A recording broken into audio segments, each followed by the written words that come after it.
Welcome back. And we're getting ready to move into our conversation for today with representatives of the University of the West Indies Open Campus Belize.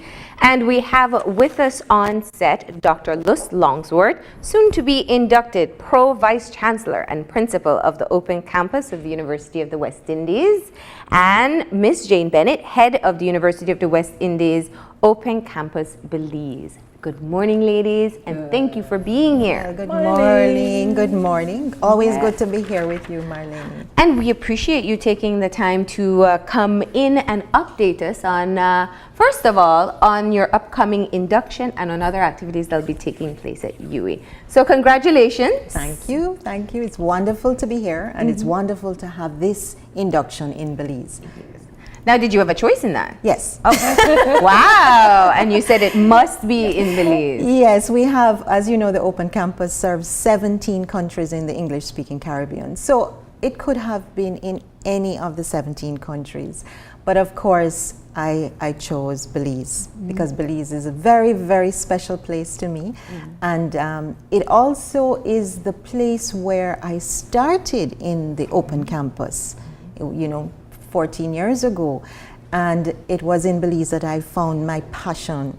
So this is the right place to come back and to really, you know, assert what Belize has meant to me and what we hope to do for Belize and the rest of the Caribbean in the Open Campus. Now, I think that's a great starting point, looking back at the history, 14 years of having the Open Campus here in Belize. More than that, right? Yes, yes. And well, 14 years of your involvement. Yes. And it really was ahead of its time in terms of being able to offer tertiary level or specialized education in a site not located where an actual campus is. And these days, that's all people are gravitating towards because it takes off the major expense of having to relocate and sometimes the inconvenience for those who are already a bit settled. So let's just talk about the evolution from when UWI first decided this was a route to take and how it has grown now. Okay. Well, if I may start, and Jane can go a little bit more into what we do here in Belize.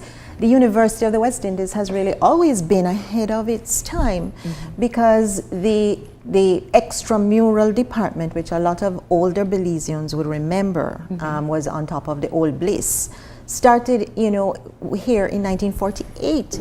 The university, from its foundation in 1948, decided that it couldn't just remain in a campus, but it needed to have these outreach arms. So let's talk about being way ahead of its time. And the then extramural, which we also then developed the UWI Distance Education Center that used the telephone to teach students, was way ahead of any of the online internet things that you see happening now. Now, the evolution into the Open Campus has been tremendous with the growth of technology, the rapid development of technology, the ability for students now to be in their beds, at their kitchen tables, you know, put the children to sleep and then do your degree. Or if you're that lucky, sit on the beach and do your degree. But indeed, the university has always been ahead. And it is because we have that imperative. The Caribbean stretches over, I think it is 3,000 nautical miles of sea. And the only way to keep ourselves together is through these technologies. And the university has done, I think, a very good job in trying to keep the Caribbean together and making sure that Caribbean people have access to a first-class education. Now, Ms. Jane, let's focus a little bit on the Open Campus in Belize, at which you've been at the helm for a couple of years. And I think one of the things that people have come to learn about our Open Campus is how you have been able to meet the demands of what is currently taking place within our specific society.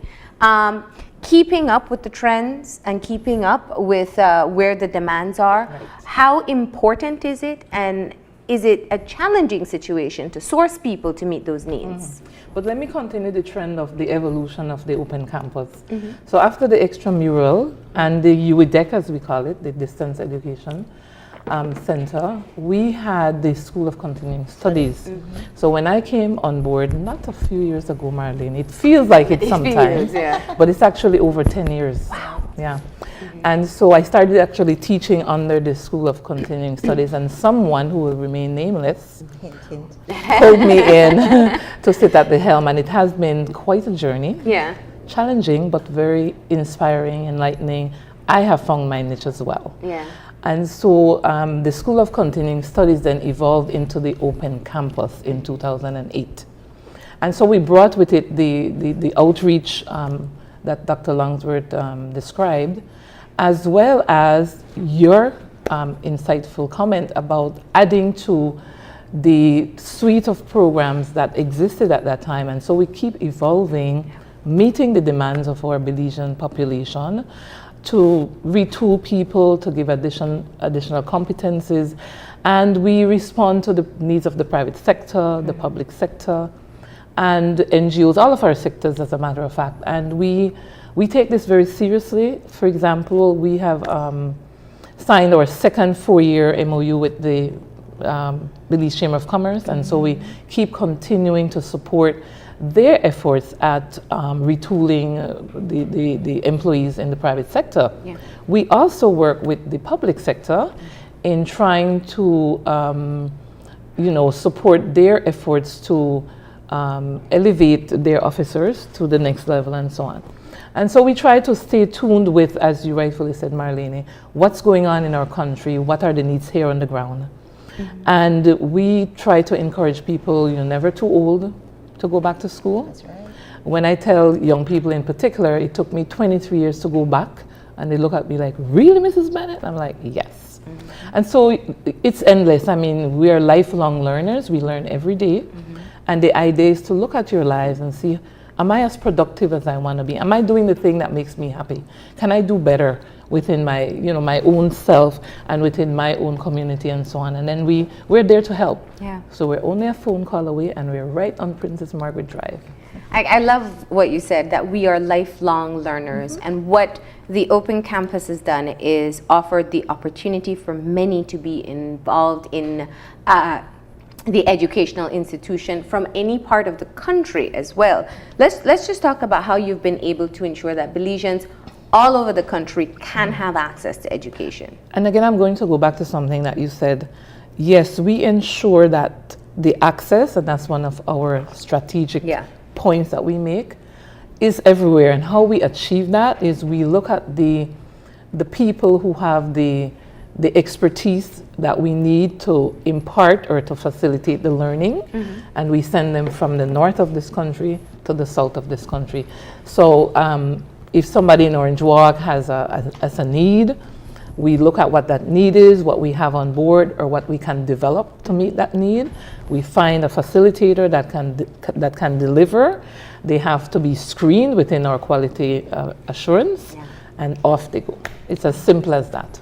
Now, Dr. Longworth, while we are all Caribbean brothers and sisters, we still like to know how we rank compared to other nations. And, I think hearing everything that Ms. Jane just mentioned, it's important for us to understand how we are doing in Belize in having established the Open Campus versus other countries. Yes. Perhaps there are experiences we need to learn from, or perhaps they're learning from us. Yes. So let's talk about that from a regional perspective. Well, Belize has many lessons to teach the rest of the region. Most of my colleagues who have never been to Belize, when they come, they say, oh my goodness, what vast territory this is. And so Belize is the perfect candidate for the kind of programming that the Open Campus has, because you have the ability to reach people online, from PG right up to Coruscant. Or, as Jane says, you have the ability to deploy very strategically face-to-face teaching. But I think that Belize shows the rest of the region the power of flexible and open learning. because it is not easy for someone, as I often say to colleagues, it is not easy for someone to travel from PG to Belize City just for an evening class and back. And that may not be understood by someone who lives in Anguilla, or, you know, where it's a much smaller territory. Yeah. Not saying that they don't have their challenges, but Belize certainly has tremendous challenges. So I think what we've seen with Belize is that it is almost the exemplar of how this kind of flexible learning is going to impact people who are in their villages, who are in, you know, in their towns and need and must get education if we are to move Belize forward. So I'm very pleased, frankly, with what I've seen. I'd like to see more, because the truth is, Marlene, that nowhere in the Caribbean, English-speaking Caribbean, do we have adequate numbers of our young people in higher education. Yeah. The overall number is about 15%, Marlene. Now, if you look at any of the developmental indices, such as the Human Development Index or the World Bank or World Economic Forum, you can see the correlation between the amount of young people in the 15 to 24 age cohort that are in higher education and the development of the country. Why? Because it is through higher education, through access to critical thinking, science and technology, that you can unleash creativity and innovation in this knowledge economy. It's no longer about making widgets or, you know, it's about using your knowledge, and that is what we want to see happen in Belize and across the region. Now, the first barrier most people would speak of when they talk about accessing higher education is the cost. And in countries like Belize, for example, where poverty rate is what it is, it can be very prohibitive for people to be able to move beyond secondary education. So what does the institution do to be able, understanding the call that you have to engage Caribbean young people in higher education, what can and what is being done to be able to help to improve access, not just delivery, but in being able to pay? Absolutely. Well, I can start. Yes, this is a regional concern that a lot of our young people are, and the ones that we want to reach are in households that are lower income. Yeah. And so the university, particularly in its new strategic plan, which is going to be launched for 2017-22, is taking a more holistic view, because you can't simply target the young people. Yes, you can through scholarships, which we're doing. Yeah. In fact, we've had a very successful fundraiser in the last 6 months here in Belize. And former graduates, Belizeans who have graduated from UWI, have been so generous, including our own Governor General, in donating funds, and that will continue to support young Belizeans who want to study either here at UWI Open Campus or at any of the campuses of the university. But the university has a role to play in economic development and social development. The fact is that the university has the talent throughout its campuses to help communities, to help economies grow. And we want to ensure that private sector, as we've already started, in fact, I'm very proud of Belize as being one of the leaders in that relationship with the private sectors across the region, working with them, working with industries, helping them to grow the economy, because when everybody grows, then our young people have a better opportunity. So it isn't just about scholarships and moving young people, it's about building our communities so that we have the wealth base to move our young people forward. And at another level, Marlene, what we do are two things, well, two of the major things. One is we do the face-to-face, which is a cheaper, more economic way of getting back into the, well, classroom in a more, virtual way these days, right? But we also bring people in who are a little, timid. I don't know about the computer thing. I can't learn that way. I used to be like that too. I know I even teach on the computer. But anyway, but the point is that we try to get them back into that frame of mind in learning within a certain space, right? Be it at the beach, but you're learning within a structured environment. And that is more economic for them. So you can afford to take a course. And Dr. Longworth will tell you that this can ladder them into a degree program later on. So it's like you're banking your competences and your knowledge so that when you're in a better place economically, you would have already taken a few courses. So that's one way. The other thing is we provide payment plans in addition to scholarships. So we work with individuals based on their situations, and I have never said no to any payment plan that crosses my desk, because we want people in the classrooms, and in particular, we want young people. Yeah. And so we're not going to block their way. But it is difficult, but I'll tell you that there's so many ways that people do this. You have the DFC that's very supportive to our students. And in terms of the access, I wanted to say that I think of a teacher who lives in the River Valley. And whereas the access in her area is not as constant, and this was before the current problem that we're having in the country. So she goes, for example, to the Boom area where there's a facility that she can use. So people get innovative when they know this is what I want to do and this is where I want to go. So I'm very proud of my people, for people who travel from all over this country when they need to. But again, they don't have to anymore with the technology, but they go looking. So even if you're studying with UWI, but you're a citizen of Corozal, there's a junior college there that you can use. And so that's what I'm saying. It's a direct intention of bettering yourself. And I would like to see, as Dr. Longworth said, more of our young people, man, and especially our young men.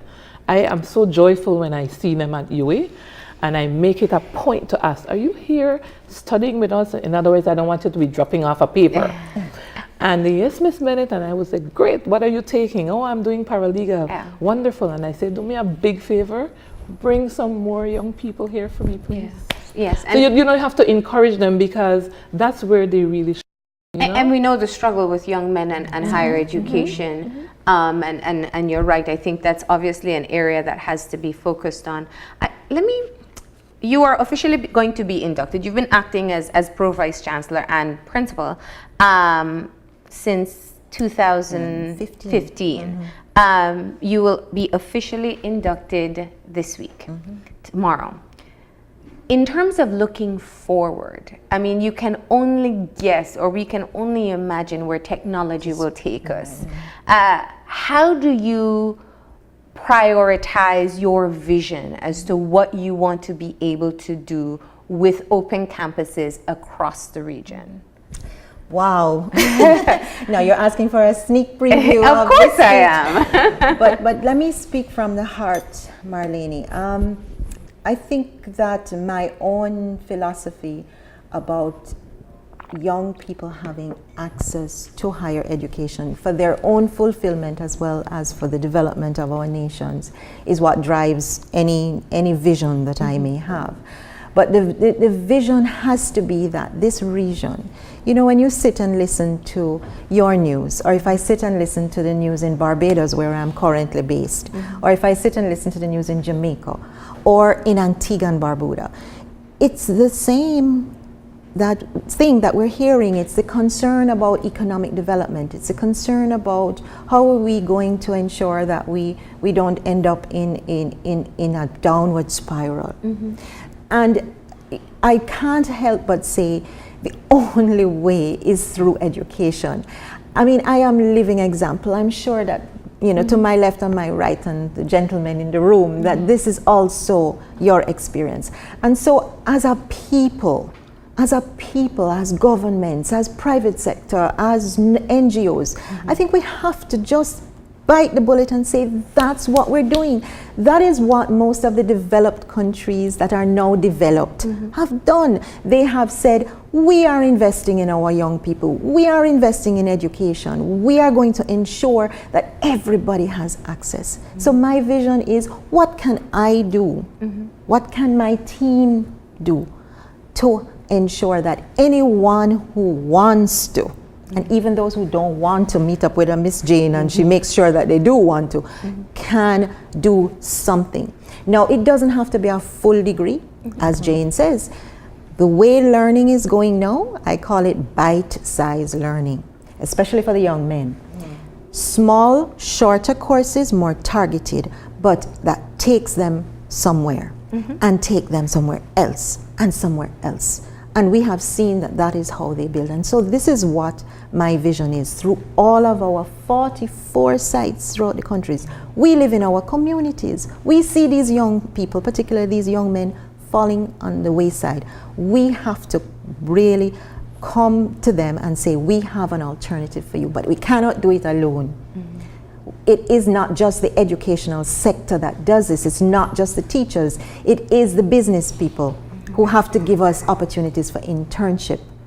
The statistics show that young people in higher education who have access to internships in areas of their interest move on, they don't drop out, right? It has to be the governments who will say, yes, we are hurting, we know this, but if there's $10 available, 9 for education. I'm sorry, I know health and everybody is going to, but they'll understand my passion. It has to be, you know, the NGO sector. It has to be alumni. It has to be caring people who will see someone who wants to do something and say, okay, young man, go to UWI Open Campus. There is a course there in paralegal studies.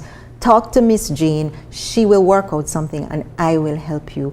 We have to take this on, Marlene, for the 21st century. Otherwise, this region, and I am not dampening my optimism, but this region is in danger of being isolated from the knowledge economy. And I cannot be part of that, because we have the most creative, innovative people in this Caribbean, naturally talented. And people come here and take it and market it. So we have to show our young people, if you are making fabulous jewelry, how can we help you through education, through increasing your marketing skills, through increasing your skills on how to brand yourself, to use the technology to not just reach Belize, but to reach the world with Belizean jewelry, right? This is what we're doing. So people think of university as doctor, PhD, you know, no, the world is changing. University and the educational sector is about building wealth and building social development for our people. And capacity. I wanted to pick up on something that Lou said that I'm really passionate about, and that's internship. Because one of the feedback that we keep getting to the universities is that we're not preparing our people for the workplace. But in fact, we are not preparing our people for the workplace, because we have knowledge base. That's what the universities do.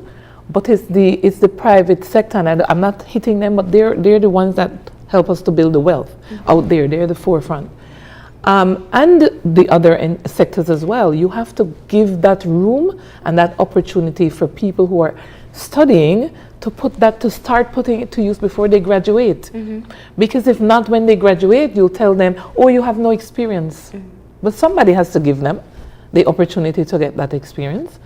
And so we get that feedback all the time. UA graduates are wonderful, great knowledge, but the application.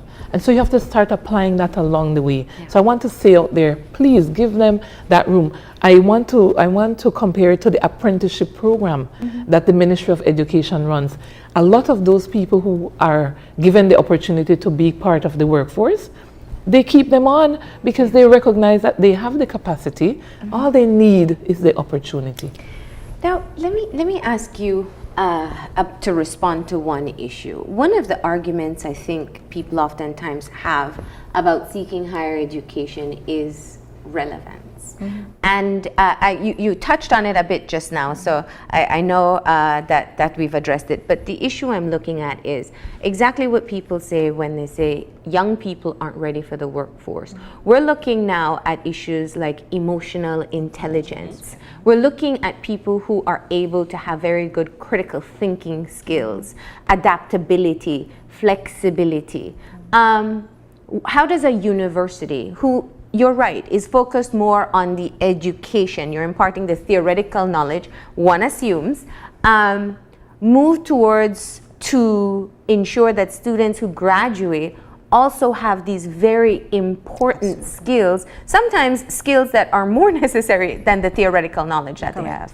And that's exactly what our new strategic plan is about, because we have to also self-examine, and we recognize that the old model of university education is really, we churn them out, you take them on. I call it the relay. You know, we train them, you take them, somebody else takes them.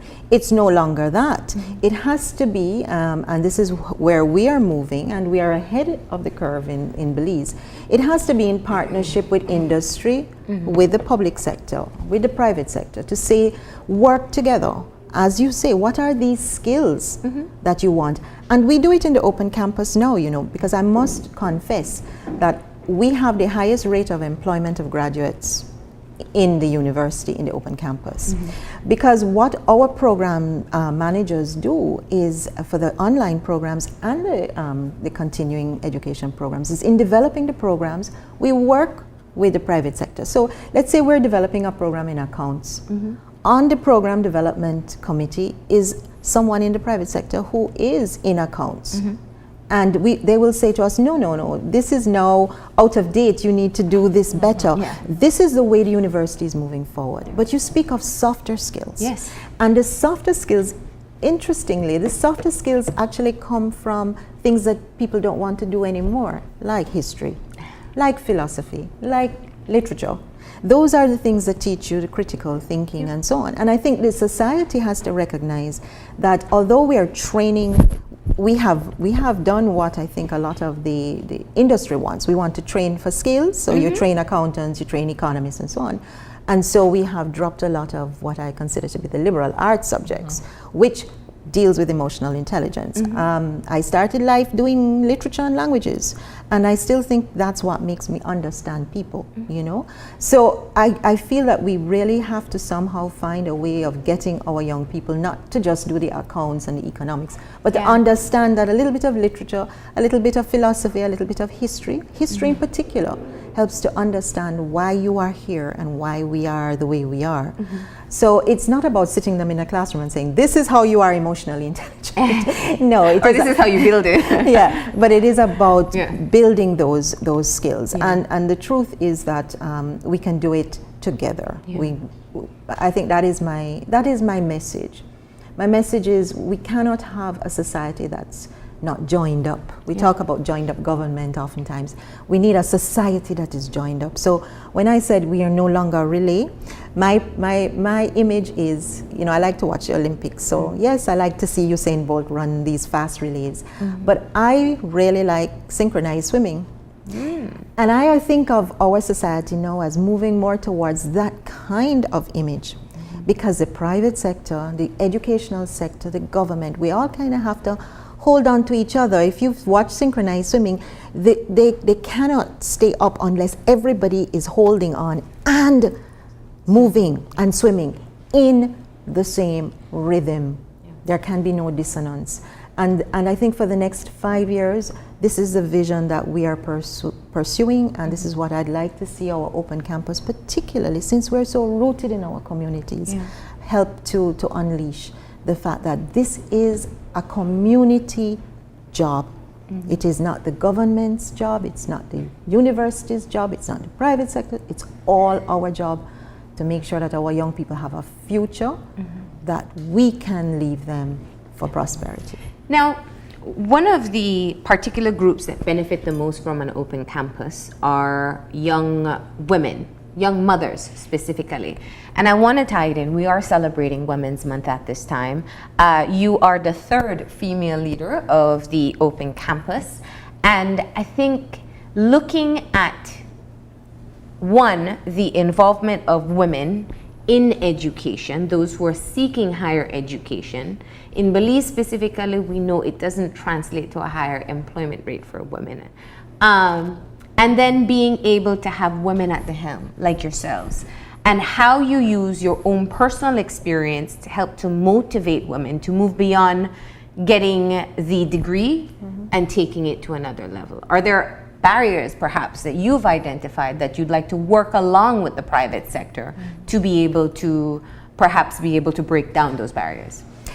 Well, yes, thanks for pointing out I am the third female principal of the Open Campus. We're very proud of that because that shows that the ceiling has more than cracked, right? Because there is no continuity. Usually, you have one and they say, oh, this is the first or she was the only. Yeah. No, we can see that the university is moving along. And in our 4 campuses, we have 2 female principals. So we have gender equity right there in the university. But it is a very solemn task to be able to say to young people, you can do this, young women, you can do this. And what was interesting is when this induction got out among the university and my former student community, I started getting, and I'm still getting, messages saying, thank you for being an inspiration. And what that meant was that people watch you.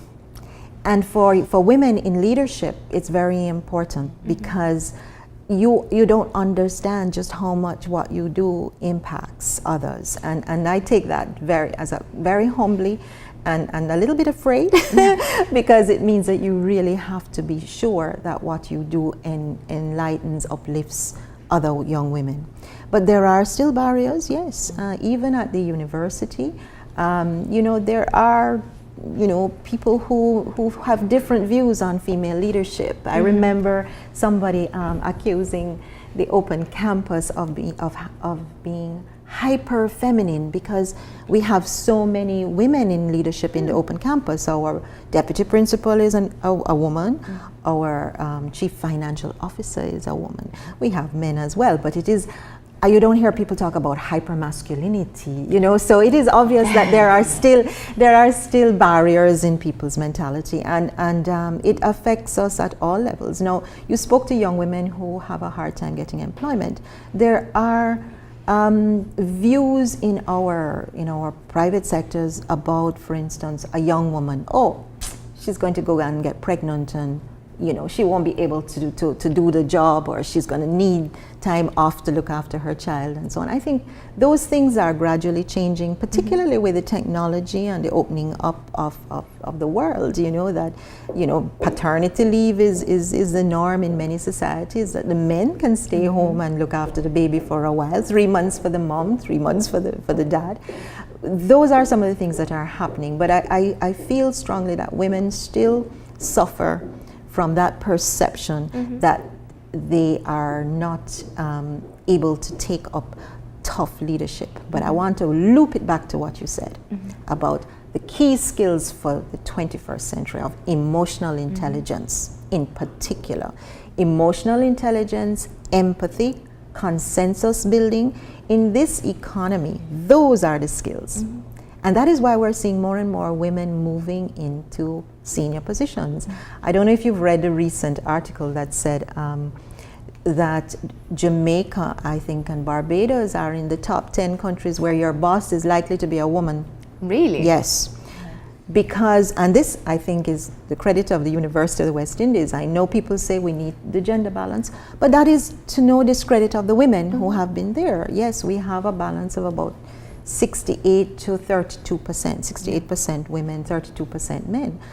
But this means that there is progress. Yeah. And we also know from the research done by the United Nations, UNIFEM and so on, that a society where women work progress more rapidly. So it is important, of course, to make sure that both men and women progress equally, but we know that there are some societies where women are still unequal in terms of the pay they get for the same work that they do. Education.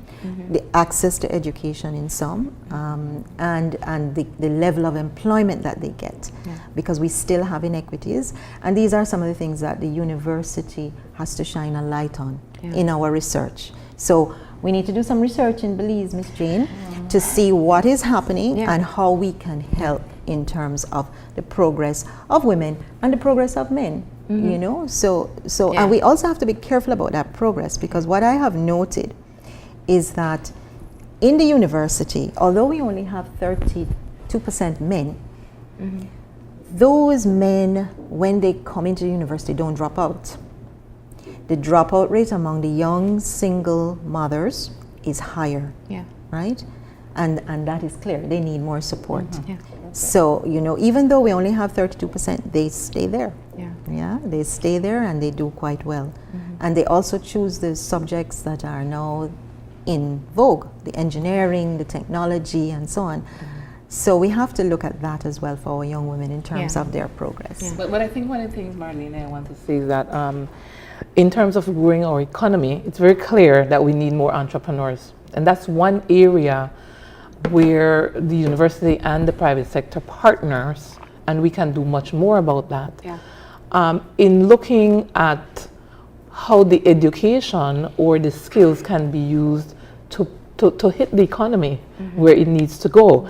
And you already said, and you're so right, because every time I bump into all of the potential that we have in our people, I'm staggered, you know? People are just smart in Belize. They just don't channel it where it can benefit themselves, their families, and the community. And so I think if we focus more of our attention to those kind of opportunities, using the education to boost and to push the economy rather than the other way around. And I think that's how we will also be building these soft skills, as Luz mentioned, that you need. I mean, so you go to school and you have a degree and you want to open a business, but did you take business courses? Or you're selling your nice, beautiful craft on the street side and you want to open a business and you want to market them. Do you have those skills? Yeah. And that's where the face-to-face comes in. And a lot of people will tell you, I don't got the time for take one degree, that's too long. Yes, but then come and take the courses that are relevant to what you want to do to improve yourself, to be more productive and to be more financially independent. Yeah. I appreciate what you're saying, because I think, and we did speak of what we see as our natural talent, and I find, especially with Belizeans interacting on a daily basis, we are very good at identifying areas of opportunities and challenges. It's the how to address. So taking it to another level, which you can access through different courses at the Open Campus. So bringing it all together as you, and I have to ask the question, hopefully, well, we do have people who tune in from the region, but having you had the experience here in Belize, and having, we know you have such a deep-rooted connection to this country, being in the position officially as Pro-Vice Chancellor and Principal, how do you hope to be able to continue the growth that you've seen already established here in country? In Belize? Yes. Well, I think the growth is in good hands. I don't want to get you in trouble, right? No, it's okay. No, because you know what? I'm a firm believer in what I think Martin Luther King calls the interconnectedness of reality. And I don't think that growth in one area negates growth in another area. And I do feel that in our region, we don't understand it enough, that we all grow together, particularly in this world that we see developing up north and in other parts, where our usual fallback, we can go here, we can go there, it's changing. We have to recognize that we are the people who can make a difference here in our region. So I'm I know that we will be developing some very exciting new programs and new courses, multiple modes, so that even though at this point we do a lot of face-to-face in some of the short courses, we're looking at blended, which would allow people to maybe stay home, watch, go online, or maybe, and we have a little secret weapon called UETV, which will be coming to Belize soon. I've seen it online. Right. Yeah. Well, we do have cable channels in other parts of the region, and we're making some arrangements to make sure that it can be seen here in Belize too. Because the truth is, anyway, people can learn. That's what we want to see happen. In the case of Belize, I am looking forward to working with the new president of the University of Belize, who is a former colleague at the UWI, and who I think has great vision and energy. And we have always partnered well with the University of Belize, and I think this is going to be another big step forward, because, as I say, it's not about one university or anything about competition. The junior colleges, the UWI, and the University of Belize and the other universities, we have to join together.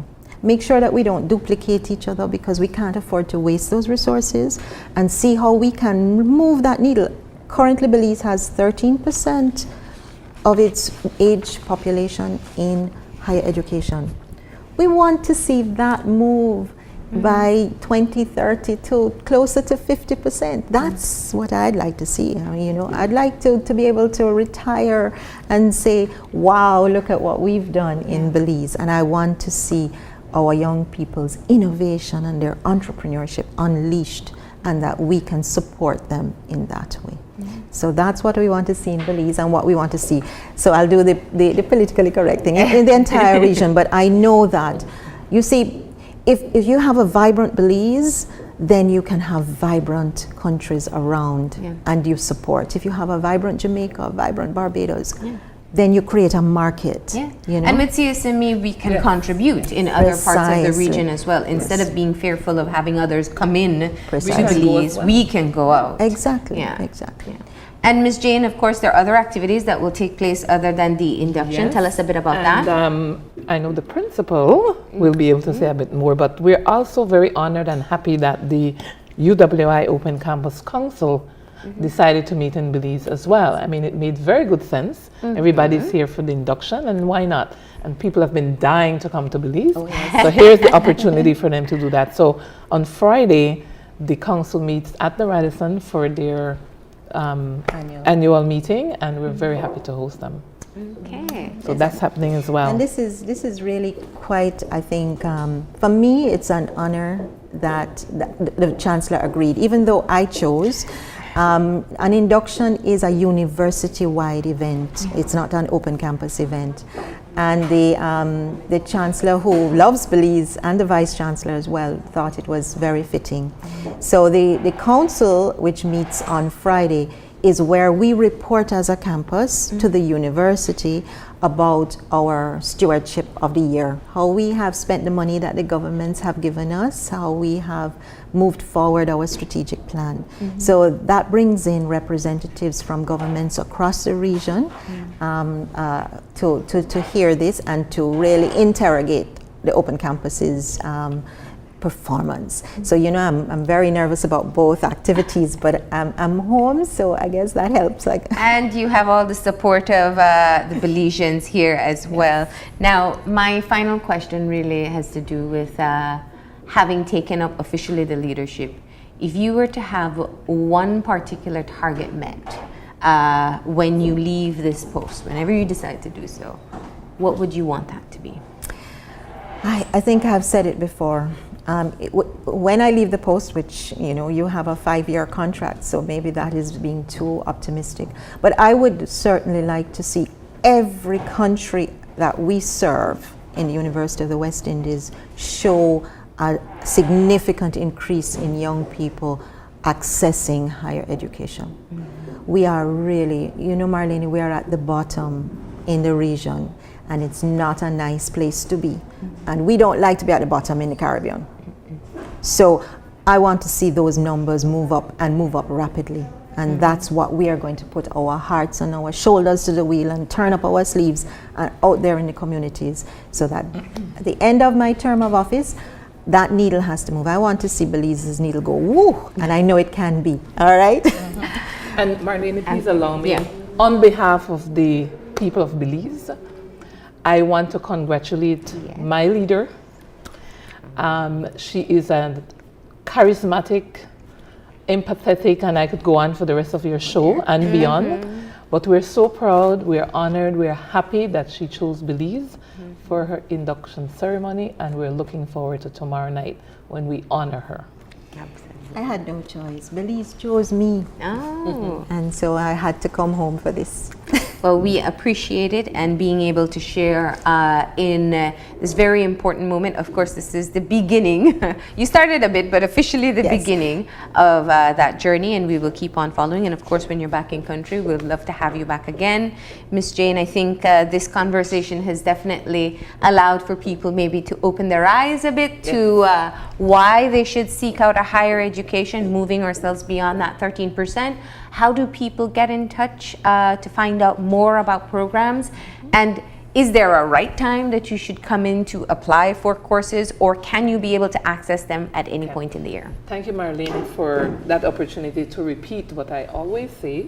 We're only a phone call away, we're only an internet website away, and we're right on Princess Margaret Drive. So here's the website, www.open.uwi.edu. Tells you all about our online programs, certificates, diplomas, associate degrees, bachelor's degrees, master's and beyond, doctorates as well, online.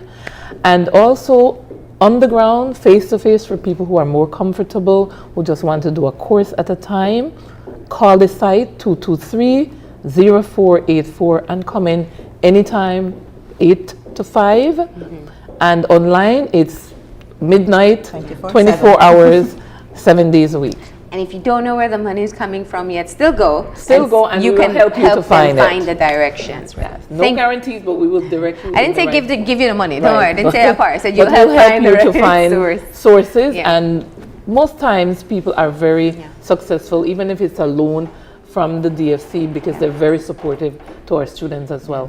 Well, we appreciate you stopping in. Best of luck tomorrow in the induction and delivering your speech. And we want to extend our congratulations to you once again. Thank you for being here. Thank you for having us, Marlene. Thank you, Marlene. It was wonderful to be here with you. We're going to go ahead now and take a break. And when we come back, we'll be joined by representatives of Belize Telemedia Limited to talk about their ongoing campaigns for this March. Stay tuned.